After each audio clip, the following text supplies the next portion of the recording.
Welcome to another episode of We Don't Die, where my goal is to give you evidence that although our bodies will disappear, we survive physical death. When we aren't afraid of death, we are less afraid of life.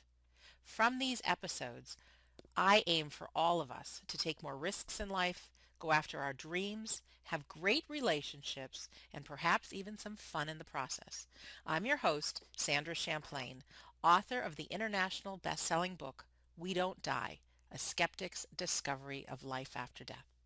And today I'm very excited to introduce you to an amazing man. His name is Howard Storm. I'll tell you a little bit about Howard. He was born in a suburb in Massachusetts. Pastor Howard Storm is a former art professor and chairman of the art department at the Northern Kentucky University. But he's best known as the author of the book, My Descent into Death, A Second Chance at Life, which is about his near-death experience. His book was originally published in the year 2000, but it was noticed by author Anne Rice, and being supported by her, it was quickly acquired by Doubleday, and it was republished as a hardcover book in 2005. Howard Storm is presently retired, where he and his beautiful wife Marcia live happily married in Kentucky. Howard is now writing books and still maintains his passion for painting, but now, unlike his past, he paints with a God state of mind, which raises his paintings to a whole other level. On his website, Pastor Storm shares a unique look at his paintings and the effect Jesus Christ has on his daily life and on his paintings. And I'll include this on my website, wedon'tdieradio.com. But if you want to check it out while we're listening, howardstorm.com has some magnificent pictures of his paintings. So welcome to our show. Do I call you Pastor Storm or Howard? Howard would be great, Sandra. Thanks for having me. Well, you're welcome. Thank you so much, and thanks for the time. And I haven't been to Kentucky for years, but are you having a nice day today? Um, yeah, we're into the fall weather, so things have cooled off, so it's getting quite pleasant. Yeah, fall's my favorite time of the year, and I know it can get pretty Yeah. hot in Kentucky in the summer. Well, if you don't Mhm. mind, tell us a little bit about yourself and why you believe we don't die. Well, I was raised, I say nominal. All that meant was my family went to church on Sunday much Mm-hmm. of the time. And when I was a teenager, I dropped out of the church along with my sisters. My parents didn't go that often, and they didn't seem too bothered by it. But there wasn't any practice of the faith in our household at all. So Right. I had come to decide that the church was just a show that had no resemblance to the reality of my family life or the lives of the people that I knew. It just seemed Uh-huh. like a hypocritical um, act, a custom that people did and easily gave up on. And so because of things that were going on in my family, dysfunctional family stuff and um, school and hormones and all that, I started to read philosophy on that and very quickly became an existentialist, starting with Camus and then going into Jean-Paul Sartre and Martin Heidegger and all that. And this was all on my own because, of course, there weren't philosophy classes in school.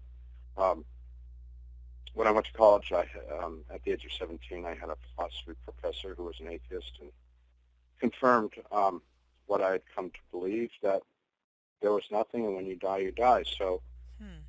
as a college professor, I was very arrogant and thought I knew a lot more than I did. And all of my friends were of the same mind. So the people that I hung out with, which happened to be all professors and artists, Right. all shared the same Viewpoint. Right. atheist, Yeah. understanding of the world. And the basic idea was you had to live for as much pleasure as you could get out of life, because life was short and sweet, and then it was over, and really didn't have any meaning. But we, of course, all had we all had reasons for living. One of them was we're terribly afraid of death. That was a big reason for living. Yes, yes. Um, terrified of dying, and um, we all had our own reasons. Like mine was I wanted to be a famous artist, and was struggling to, have some success in my little world in the Midwest, which isn't much of an art world, but that was the world I was in. And was having, winning some awards and prizes and honors and things. And at the university, doing well in my career. And there was my family, and um, there was, going out with my buddies Hmm. and drinking and carousing and being very hedonistic, Hmm. you know. Yep. Um, and that was very comfortable in the culture that I grew up in, which was the 60s, 70s, 80s Right. of America. So on June 1st, 1985, I was taking a group of students on an art tour of Europe, and we were on the next to last day of the art tour. And at 11 o'clock in the morning on June 1st, 1985, my stomach perforated, and that took me to the ground in terror, because it was the most acute pain I'd ever experienced in my life, and it just happened, bang. Of Wow. course, because of my lifestyle of heavy drinking and smoking and all that, Partying. Yep. yeah, it's no surprise that I had created this situation. So What country were you in, Howard? we're in Paris, France. Oh, you're in France. Okay. And so I was taken. A doctor came to the hotel, knew exactly what was wrong. That I perforated my duodenum, small stomach, and was taken to an emergency room at Cochin Hospital, which is a major hospital in Paris, and they x-rayed me and took my medical history and confirmed what was wrong and told me that I had to have surgery immediately, Hmm. that there was absolutely no time to waste, that it was operable, but if too much time went by, I would become septic and die. Doctors in the United States told me that my life expectancy was about 5 hours, Oh, and wow. that the situation is very similar to having a burst appendix. Okay. And so I was rushed to a surgical hospital, part of Cochin, and unbeknownst to myself, and I'm sure unbeknownst to the doctors in the emergency room, there was not a surgeon available at the surgical hospital because it was a Saturday. Hmm. And so I was parked in a room, and for the next 10 hours never saw a doctor. Oh my gosh. So what happened was I was given no uh, medication. Nobody took my blood pressure. Nobody took my temperature. I was parked and left alone. In excruciating But pain. yes, because there was no one in that hospital to give any orders for anything. So consequently, nobody did anything, Right. because nobody knew what to do, and nobody would take the initiative to do anything. Um, so the pain that had dropped me to the ground, kicking and screaming, became much, much worse. And for hours, I felt that I was in a battle for my life, which the doctors in the United States said, well, actually, it's miraculous that you didn't succumb. Oh, But I sure. didn't. I was 38 years old, and other than this, it's been very strong and very healthy prior to it. And the last thing I wanted to do was die, because I was just sort of getting my stride. Things Hmm. were going well.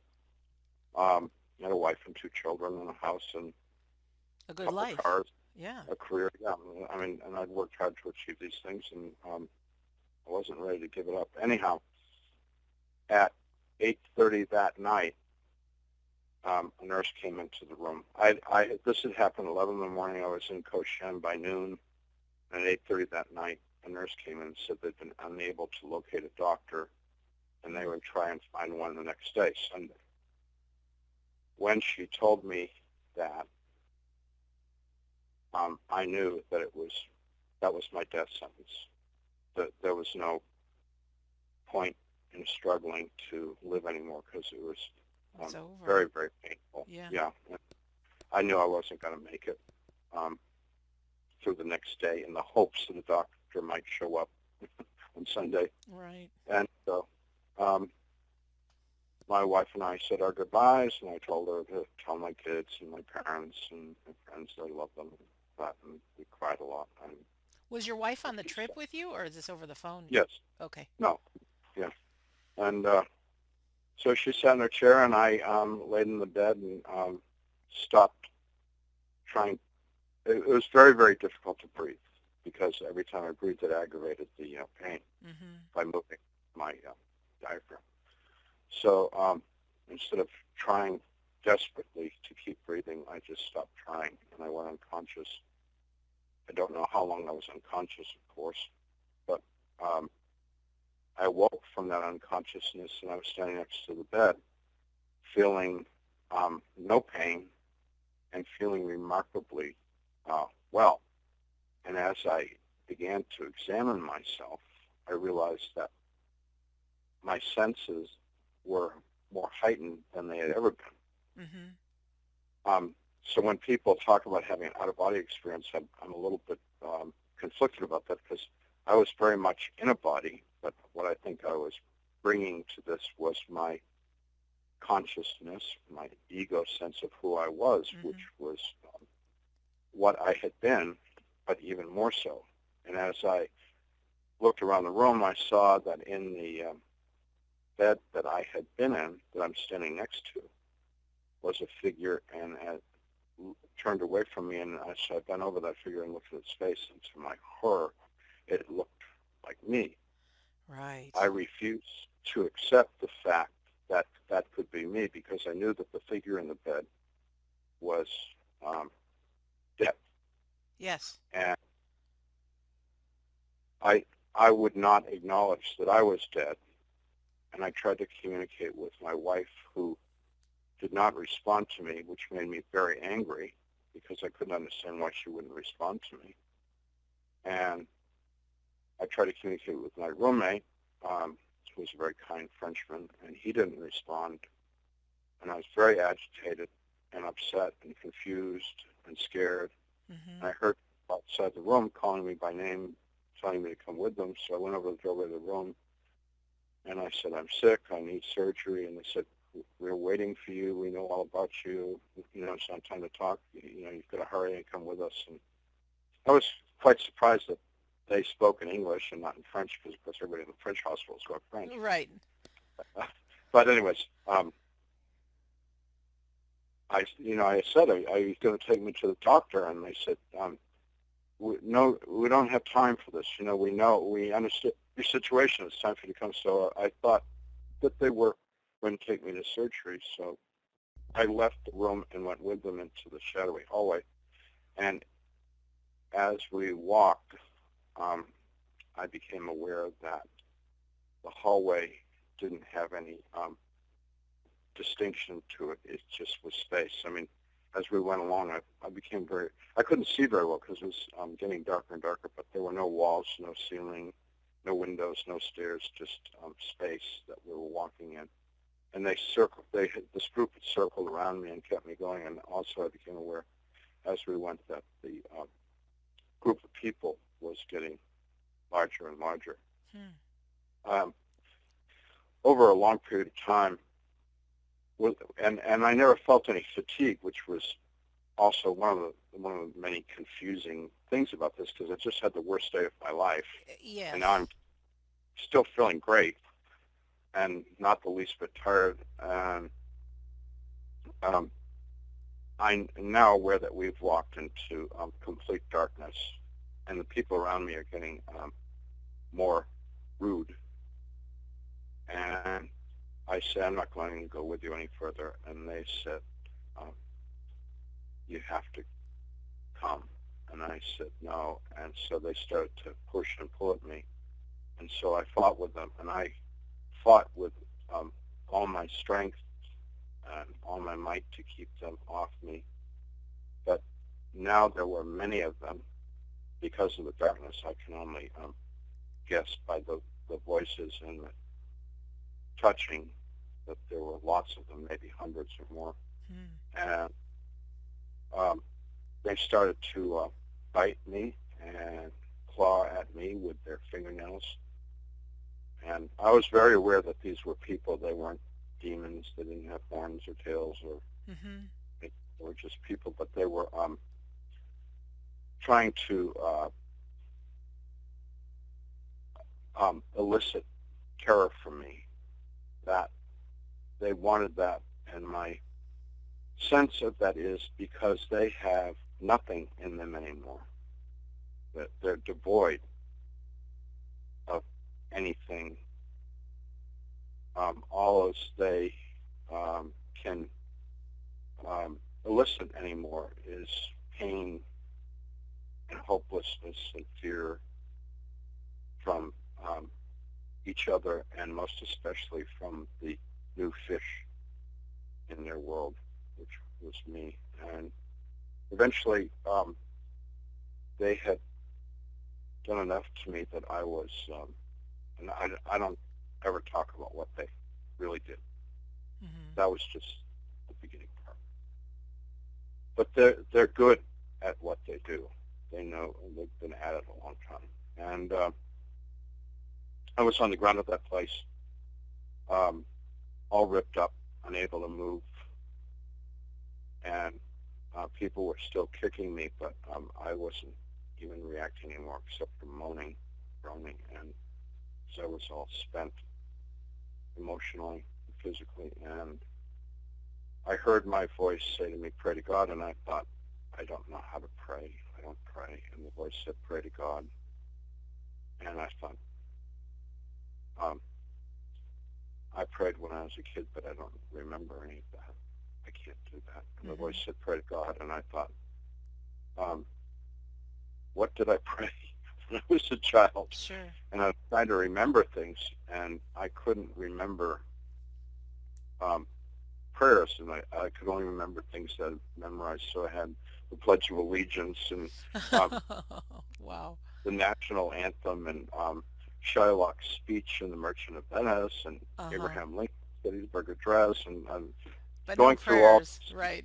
Yeah, and finally, I stumbled on a couple bits of the 23rd Psalm and the Lord's Prayer, and trying to remember them, I was murmuring these things, and the people around me became very agitated and said to me very crudely, very, very obscene way that there was no God, nobody could hear me, and that I had to stop because they were going to make things much worse for me if I didn't stop. But along with those threats, I also noticed that praying drove them off. It was as if the prayers had a physical force that beat them away. Wow. And in a short time, I realized that they weren't present anymore, and the only thing that I could hear was myself. So I stopped, and I listened, and I couldn't hear them. And I knew that they were somewhere, but they were far away Mm-hmm. because they couldn't stand the prayers, and they left me alone in that place. And so for in that world of timeless eternity, I had an opportunity to go over my life, and my conclusion after a very long period of time was that whatever I had been living for, I had not been successful as a son to my parents, as a brother to my sisters, as a husband to my wife, as a father to my children, as a teacher to my students. And last but not least, I was not the great artist that I Oh. thought I was. Did you have a life review like others? Well, that comes later. Oh, okay. All right. But you just So okay. yeah. I won't jump So ahead. here I am, and I'm thinking, um, that I have somehow gone down the cesspool of the universe, and that my life was garbage, and Uh-huh. now I was the other garbage. Wow. And this was where I was going to be, and I couldn't see any limit to it. And they had promised me that it was going to get much worse, that this was just the beginning. Oh my. And I couldn't crawl, I couldn't move, so there was nowhere to go, and if I could, I wouldn't know which way to go. And in that despair and self-pity and hopelessness, my memory recalled myself as a child in Sunday school singing Jesus Loves Me, and I recalled as a child really believing that there was a wonderful person, Jesus, who loved me, and so I wanted to have the faith that I had as a child. So I called out, Jesus, please save me. And when I did that, um, a tiny light appeared in the darkness, and it got very bright, very fast, and came over me. Hmm. And out of this light came hands and arms, and he touched me and restored me back to wholeness, and much more importantly, he filled me with his love, and he picked me up and held me very tight up against him. And I was being hugged and stroked and loved by him, and we started to rise up out of that place, and I'm crying out of Mm-hmm. happiness, joy, being filled with his love, and we're moving faster and faster, and eventually I tried to get enough composure to see where we were going, and I looked into the direction that we're going, and we were going towards a world of light, and I knew that I had been such a fool all of my life, because I knew that we were going to where God was. We were going towards heaven. Mm-hmm. And um, I thought to myself, he's made a terrible mistake. I don't belong here. Wow. We stopped moving, and he spoke into my mind the first time. He said, we don't make mistakes. You do belong. And I thought, how did he know that? Did he hear what I was thinking? Mm-hmm. And said, I know everything that you're thinking. Wow. Went, oh, that's not good. He said, I know everything you've ever thought. And I was really embarrassed, Sure. because I'd had lots of thoughts that I don't even want to know about. No, I know. We all And we all are like that. you know, and he laughed, and I was delighted that he laughed, because turned out he has a wonderful sense of humor, and thinks he thought I was really funny, Uh-huh. and I would assume that he thinks we're all pretty funny, um, and which is nice, Sure it is. that Sure it is. doesn't probably takes us not as seriously as we sometimes take ourselves. Yes. Anyhow, um, he said we conversed by me thinking and him responding, and then he said he had people he wanted me to meet, and he called a group of what I refer to as angels, my guardian angels, over, and we went through my life in chronological order from my birth to the present time, and that started off very fun, and then as I became a teenager and a young man, it became less Mm-hmm. amusing and more painful, because I saw how I became more and more egotistical Mm-hmm. and manipulative, Right. and um, my whole world was about my self-centeredness, and the one thing that they were very interested in is how I had shown or not shown compassion towards other people. And Interesting. Wow. when they would skip things that I had accomplished in life, like awards and promotions and successes, Uh-huh. they would skip those entirely. And I'd say, wait a minute, you skipped, Skip the got good a big stuff. award here. Yeah, Right. and they'd say, oh, that wasn't important. What we really want you to see is how you treated your sister or your wife or your children. Oh, right. So it was all very educational and very alarming, because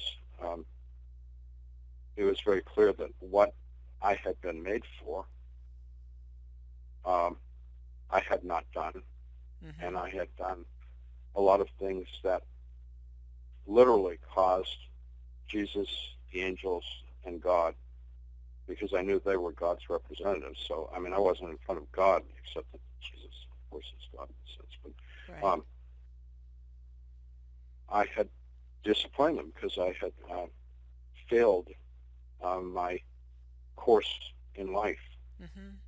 And Jesus asked me if I had any questions, and I said, I've got a million questions. And so I proceeded to ask him everything that I could think of to ask him at that time. And everything he answered very carefully, very clearly, including audiovisual aids. Like, I don't know if we went to the places or whether he just made me see so effectively that it was like we were there. But when we talked about history, or we talked about the future, we would go to these places, or it seemed like we went to those places and were part of them. Wow. It was very vivid. And then eventually, after that question and answer period, I said I want to go to heaven, because we've talked a lot about heaven. He'd shown me things about heaven. He said, no, you have to go back and live the life that you were created for, because you're not ready to go to heaven. And we had a big argument, and I argued as forcefully as I possibly could Yes. um, to go to heaven, because I didn't want to come back to this world. And he very kindly and rationally persuaded me that I had to come back to this world. So finally I agreed, and when I did, I was back, and immediately when I was back, the nurse who'd been in the room a half an hour earlier, this is now around 9 o'clock, came back into the room and said a doctor's arrived at the hospital, and they took my wife out of the room and prepped me for the surgery, which I had at 10 o'clock that night. Wow.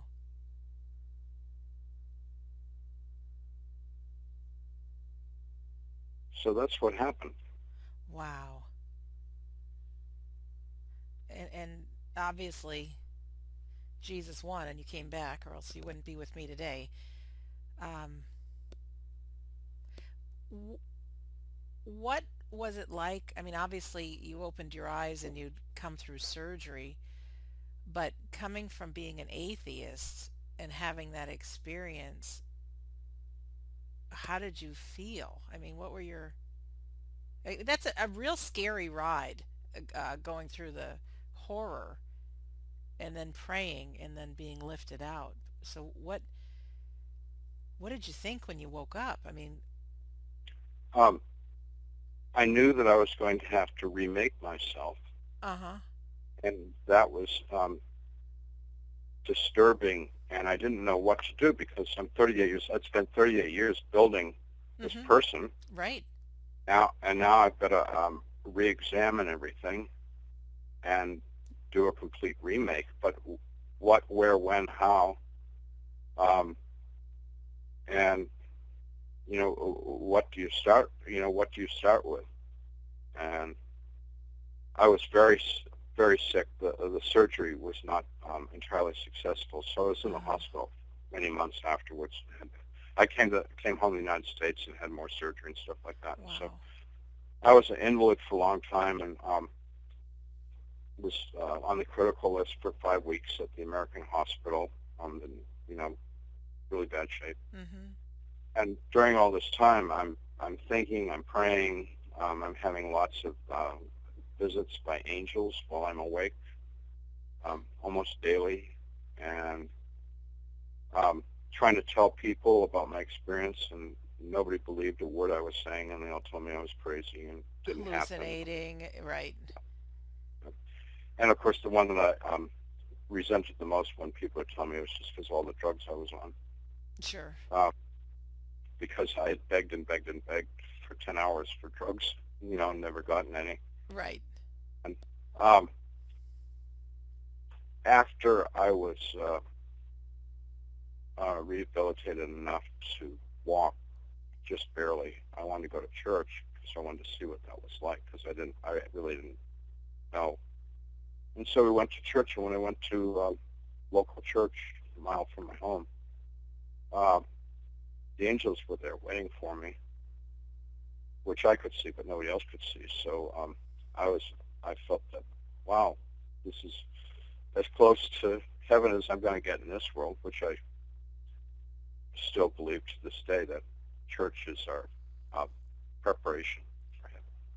It's And just 180 degrees what you said and believed at the beginning. When, yes, oh my, it's just, yeah, how so funny. I got very excited about church and took a new member class and got very involved. And after several years, I went back to the university as a department head and a professor and all that. And I was very conflicted between the secular world and the church. Hmm. And I was spending more and more time at the church and less interested in being an artist or an art professor. And so finally I decided that I was being called into the ministry, and I took one class at seminary to see if I'd like it, and I loved it. Wow. And so I went to seminary for 3 years and got my Master's in Divinity so that I could be ordained in the church. And Congratulations. That's huge. and then I started pastoring full time and gave up my position at the university, which was really, really hard to do because I'd worked so hard to get there, and now to let it go. Also, the pay scale was A little I, different. yeah, I made 1/10 Oh, you're right. of what I was making at the university. Yeah, my wife was very unhappy. I'm sure. How was the fulfillment level, though? Um, As it far was as, too fulfilling because I I was so excited about the church and promoting the faith and pastoring people that I overdid it in the first time. I mean, I was there all the time. right. Basically only home to sleep, change clothes, and go back. Yes. Yes, yes, yes. And people were telling me that I was overdoing it and that I was going to burn out and stuff like that. And it took almost a year before I figured out that I couldn't do that all the time. No. I had to settle down a little bit. So, but fortunately, I had good clergy friends who were like Dutch uncles who told me, to go play golf or do something, get out of the church, Right. have a drink.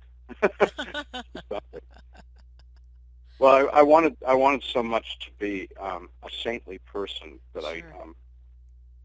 was overly strict, kind of too zealous. And so the good thing about the church is that I have to relate with real people and not be a sanctimonious, holier than thou, person. If you're going to be relatable, and so to calm down and be more real, be more Hmm. human. People I was serving, Oh, so definitely. they helped me a lot. They helped me a lot by being um, just realizing I was just another person trying to do the best they can with what you got. What you And got. that's all God wants of any of us is just do our best. So, Can I you know, ask you something about the near-death experience? sure.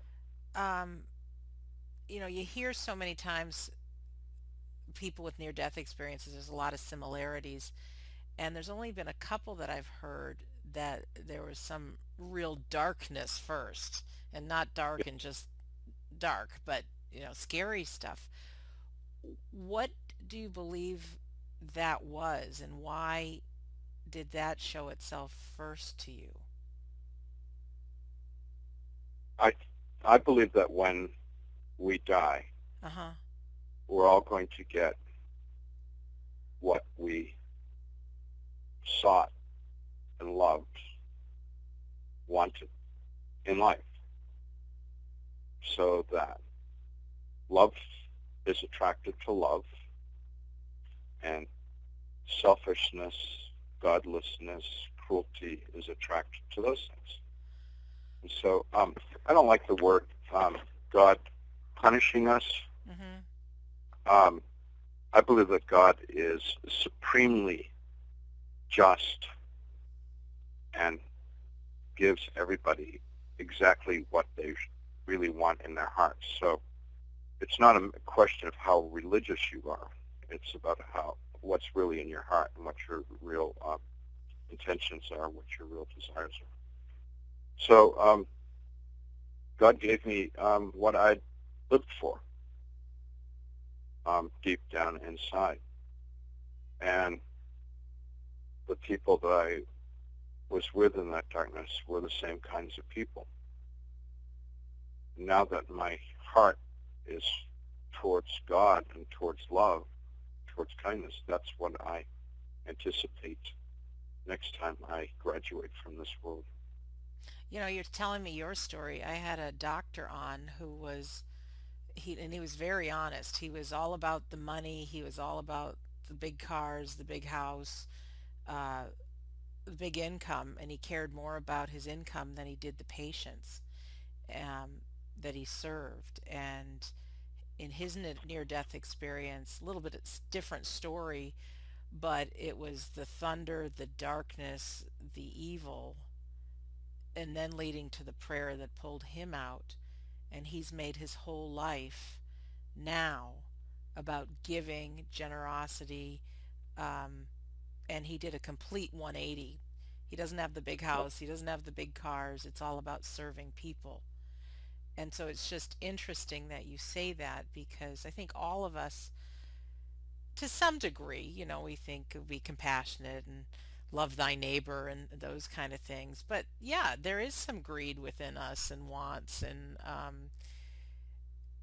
the ego's there, and this life is about me, and it's just interesting because the degree, it sounds like anyways, the degree to which you let that run your life is going to be what you get um, when you open your eyes first time in the hereafter. Um, does Mm-hmm. that sound about right? But That's then, yeah. yeah, but then the gift of prayer, the gift of knowing there is a God in Jesus, and that you were literally shown the light, by having the little dot of light get bigger and bigger and being pulled towards that. So no matter how we're living now, you can change in an instant, right? Yes, absolutely. Oftentimes people have asked me, well, how can I know that God is real? How can I have an Mm-hmm. experience like you had? How can I, for the love of God? And I said, ask him. It's not just to ask, but it's got to be sincere. I mean, if you were to ask God glibly uh, for something, God's going to respond glibly, like, yeah, right, whatever, you know. But if a person asks from the core of their being, and unfortunately, a lot of times it takes desperation, Sure. crisis, to get people to make that um, big change. Um, God's going to respond, and um, you know, it's not that difficult to, and God doesn't expect us to go from a terrible sinner to a wonderful saint overnight. I mean, it's all process, and God will help us with the process. As a pastor, I never knew what to do, although I'd gone to seminary and been trained. Right. You don't know what to say or what to do. So constantly asking God for help. I mean, when I say constantly, I mean all the time. Walking into a nursing home room to visit a 90-year-old dying person. What are you going to say to him? Hey, how was your day? Yeah. No. Yeah. Um, you go in there like, please God help me. You know, be a comfort to this person. Give me something to say. Give me the patience to really understand what they're going through. Um, that becoming dependent upon the help of God is a really great benefit of being a pastor, because without the help of God, you have nothing to contribute to anything else. So you and you're sharing that all of us can have a like a working relationship with God, having a it's so easy so many times to just feel alone. Hmm. And then, I even forget my own advice to people that we have this invisible army of loved ones walking with us. That's what I believe, anyways. Yes. Um, but just to open up that communication and just trust and have faith that we're not alone, and to make that Right. a daily part of our even some of the smallest things.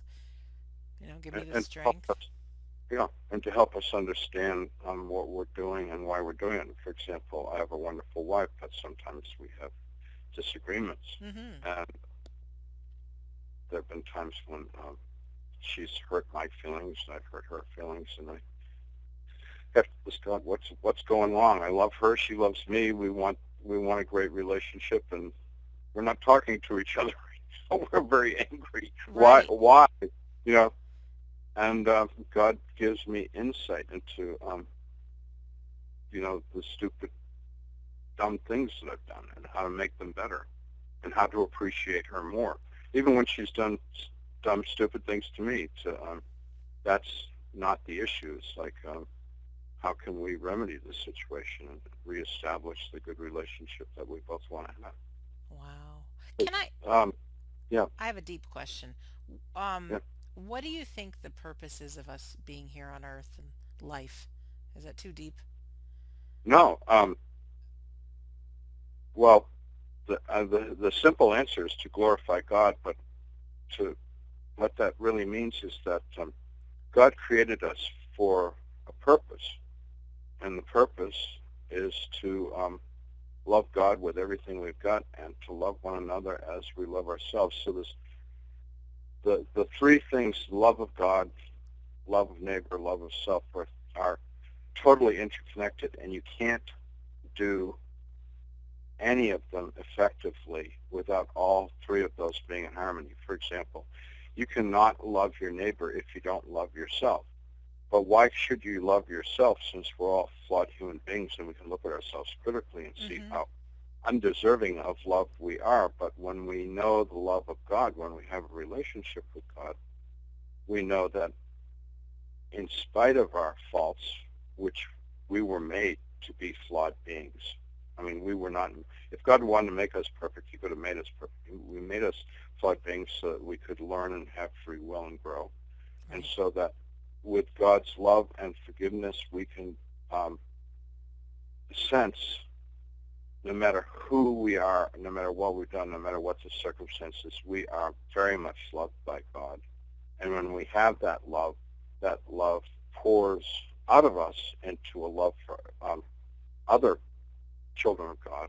And so we want to share that love, so that the cycle just constantly reinforces itself, because as we love other people, and then that love sometimes is reciprocated, sometimes not, um, we feel reinforced in our love of ourselves, and in our love of our neighbor, and our love of God, and it just builds and builds, so we become more and more loving people.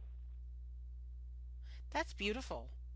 And now that I've been to your website, um, and I want to share this, and you probably feel the same way. There's sometimes you hear a piece of music and it just gives you goosebumps, and you Yes, feel like it's I mean, and I've heard some pieces of music that just are, yeah, they're okay, but then there's some that just really resonate.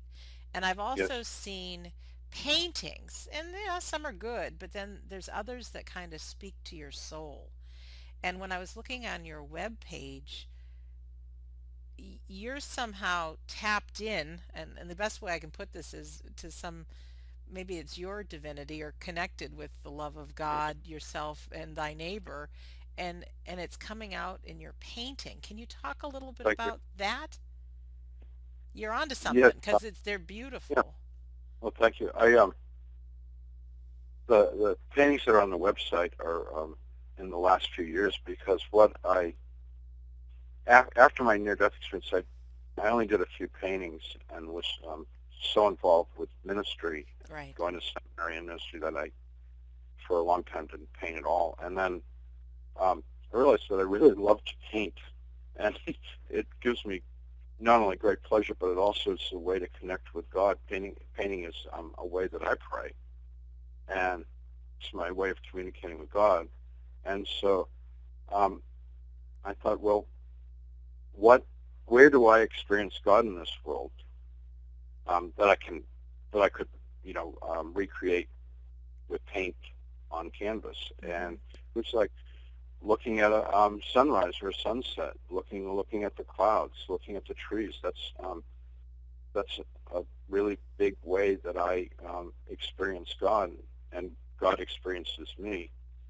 And so I tried to capture those very, very mundane. I mean, it's not too original to say that, I find God in a sunset, Right. but Right.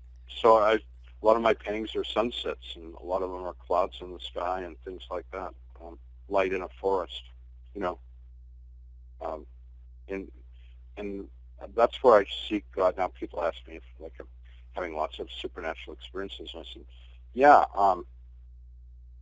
playing with my dog, being with my grandsons, looking at, sitting by a lake, looking at the sky. Yeah, those are my big supernatural experiences. Do you still see the angels? Sometimes, but not like it was earlier. It's possible, and I don't want to put words in your mouth, but when you needed them the most and you needed to know it was all true is when you got to see them and you got that reinforcement.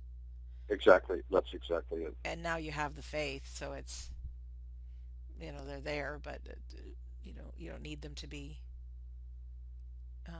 they don't need to be seen or something like that. Right. Oh, Howard, this is really fantastic. And our time is coming to an end, unfortunately. But I just want you to look in your heart. If there's any message or any thoughts, there might be somebody listening right now that's grieving the loss of a loved one, um, misses them dearly, or is looking for just maybe a little bit of meaning in their life. Do you have anything you want to share just to maybe brighten all of our days? Yes. The mysteries of life are overwhelmingly difficult challenges, but there has been a belief um, for longer than there was human history that there is a loving God being, consciousness behind it all, that wants to connect with us, that created us for a purpose, and the purpose is to love, and that has been explored and talked about in many religions, but I think most clearly and most conclusively in the Judeo-Christian tradition, that God loves us and wants us to be with God forever, and that it's not that hard to access, and that we can do that on our own, and we can certainly find help and ways to do that through church. Right. And so people, if you want something more than what this world has to offer, if you want to find a way into the mysteries of life that produce incredibly satisfying answers, seek God and ye shall find. That one of the incredible statements of Jesus was that if you ask for it, if you seek it, if you knock on the door, you'll be given all these things. And he was talking about spiritual gifts, not material things. Right. So if we ask God for love, if we ask God for faith, if we ask God for hope, if we ask God for answers, we're going to receive them. And it's just, and he, it it's 100% sure thing if you do it sincerely. Hmm. And that's really refreshing because I think a lot of times we do feel alone. Um, we often feel that there's no hope. And coming from somebody who was an atheist, I think you're speaking to a lot of people that may have doubts and may have a skeptical mind. And even so, you don't have to have a near-death experience. You Right. can just take a risk and practice love, practice prayer, trust there's someone by your side who's listening, and really be open for the miraculous. I've heard so many Yes. stories, Howard, of people, some of different faiths, but who had started praying and their life just started to work out. And I've heard miraculous stories. And so it doesn't cost anything to No. just turn within and have that faith. So thank you. Thank you from the bottom of my heart. I really enjoyed chatting with you today. And to our listener, thank you for spending the past almost an hour with Howard Storm and I. I want to remind our listener that if you go to wedon'tdieradio.com, I have a very handsome picture of Howard put there. And Thank then you. and then I also, and you are handsome, and your wife's beautiful too. But Thanks. I have your website, howardstorm.com. There's a link to that. And then you also have an in-depth article about your near-death experience, and I'll put that link in there as well. So in conclusion, I do believe that our life is an education for the soul, and that each one of us, our lives here on earth is important. And just really taking forward today, what Howard said to us is, let's live today with love. Love of God, love of thy neighbor, and love of thyself. Trust that we have this invisible force that's with us and ready to help if we ask. And not to scare us, but to inspire us to be the best person we can be, and maybe tone down a little of the ego mind or the greediness or the selfishness, and put more of our attention on love. So this is Sandra Champlain. I've been your host. Today you can learn more about Howard Storm and all of our past guests at wedon'tdieradio.com. Thank you for listening, and we'll see you soon.